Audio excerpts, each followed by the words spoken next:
चेतना के चार तल जागृत, स्वरूप, सुषुप्ति और तुरीय, ये चार अवस्था क्या है? प्रश्नकर्ता जो है इसका जो शास्त्रीय तरीका है बताने का शुरुआत वहाँ से करेंगे। 10 तो मानी गई हैं, 5 इंद्रियां कर्म, 5 कर्म इंद्रियां और 5 ज्ञान इंद्रियां, और इसके अलावा होता है क्या? अंतःकरण चतुष्टाय, जिसमें 4 आते हैं। कौन से 4? जो अंदर हैं इंद्रियां, वो जो सीधे सीधे ब्रह्म जगत से संपर्क रखती हैं, और अंतःकरण चतुष्टाय में वो आते हैं 4 जो अंदर अंदर बैठे हैं, जो सीधे संबंध नहीं रखते बाहरी जगत से। वो 4 क्या हैं? मन, बुद्धि, चित्त और अहंकार। ठीक है, तो इनको आधार बना कर के चेतना की इन तीनों अवस्थाओं की विवेचना की जाती है।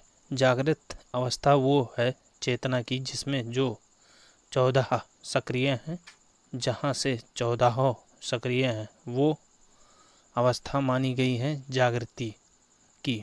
14 सक्रिय माने आँख कुछ भीतर ले रही है, जो भीतर आ रहा है वो स्मृति के द्वारा एक नाम पा रहा है।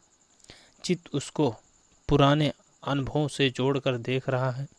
अहंकार उसके साथ संबंध बना रहा है, और मन उसका उपयोग करके विचार और कल्पनाएं कर रहा है। 14 सक्रिय हैं जागृत अवस्था में।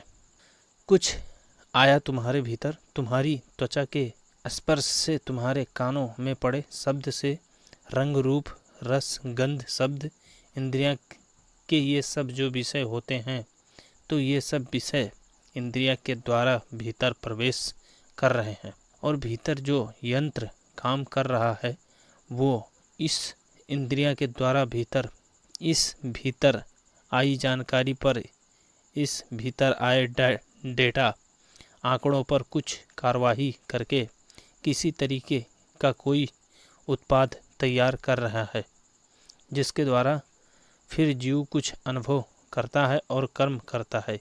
ये जागृत अवस्था हुई।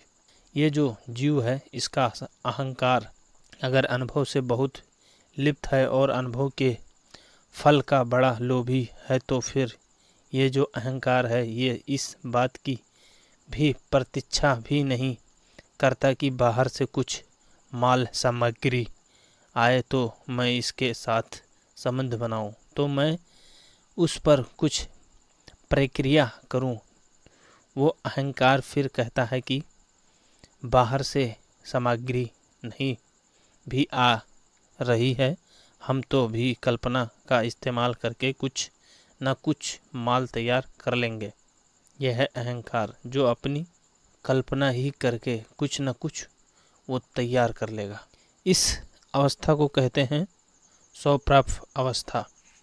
भरोसा क्या करें, दूसरी ओर वो छोड़कर भले चला गया, पर थोड़ी देर के लिए ही सही स्वाद तो दे गया, ये अहंकार सोचता है। बता गया कि रोजमर्रा के जागृत के और स्वरूप के सुख, दुख और तनाव के आगे गहरी राहत की भी कोई अवस्था की संभावना है।